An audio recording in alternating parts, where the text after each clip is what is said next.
আসসালামু আলাইকুম। আশা করি সবাই ভালো আছেন। আবারও একটি নতুন ভিডিও নিয়ে আমি আপনাদের সামনে হাজির হলাম। আজ এসেছি আমরা সায়েন্টিফিক সেন্টারে।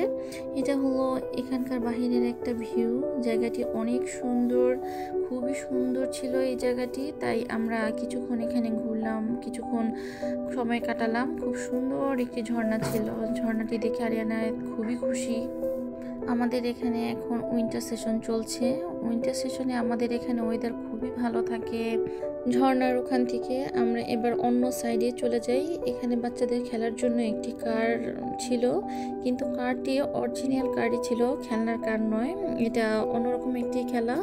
এক পাশে কার রাখা আর অন্য পাশে চেন ঝুলানো ছিল, সেটা কে কতটুকু টেনে নিচে নামাতে পারে। তো ও এরকম একটা খেলা। তো ওর বাবা আরিয়ান আয়াতকে দেখিয়ে দিচ্ছিল কিভাবে চেনটা টানতে হয়।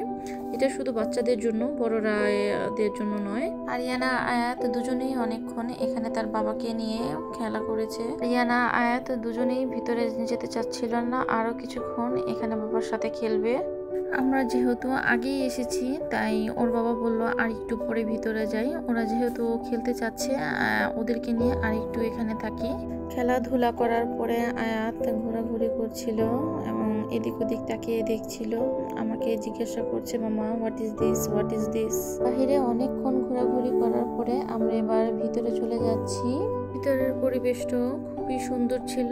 এখানে স্কুল, কলেজ, ইউনিভার্সিটি থেকেও স্টাডি ট্যুরে নিয়ে আসে। ভিতরে যাওয়ার পরে আমরা টিকিট কেটে নিলাম। আমার আগে থেকেই প্ল্যান ছিল আমি ফিশ অ্যাকোয়ারিয়ামে যাব, তাই ফিশ অ্যাকোয়ারিয়ামের টিকিট কেটে নিলাম। ভিতরের পরিবেশটা অসম্ভব সুন্দর ছিল। টিকিট কাটার পরে আমরা ফিশ অ্যাকোয়ারিয়ামের দিকে চলে গেলাম। আরিয়ানা আয়াত ফিশ খুবই পছন্দ করে, তাই ওরা খুব এক্সাইটেড ছিল ফিশ দেখার জন্য। আয়াত তার বাবার সাথে যাওয়ার সময় করে গ্রহগুলো দেখতে দেখতে যাচ্ছিল। আরিয়ানা আমার সাথেই ছিল। ফিশ অ্যাকোয়ারিয়ামের ভিতরের ভিডিওটা আপনারা পরে নেক্সট ভিডিওতে দেখতে পারবেন। আমরা খুবই এনজয় করেছি এখানে। ভিডিওটি ভালো লাগলে অবশ্যই কমেন্টস করে জানাবেন, লাইক, শেয়ার এবং চ্যানেলটি সাবস্ক্রাইব অবশ্যই করবেন। আজ এই পর্যন্তই। সবাই ভালো থাকবেন। খোদা হাফেজ।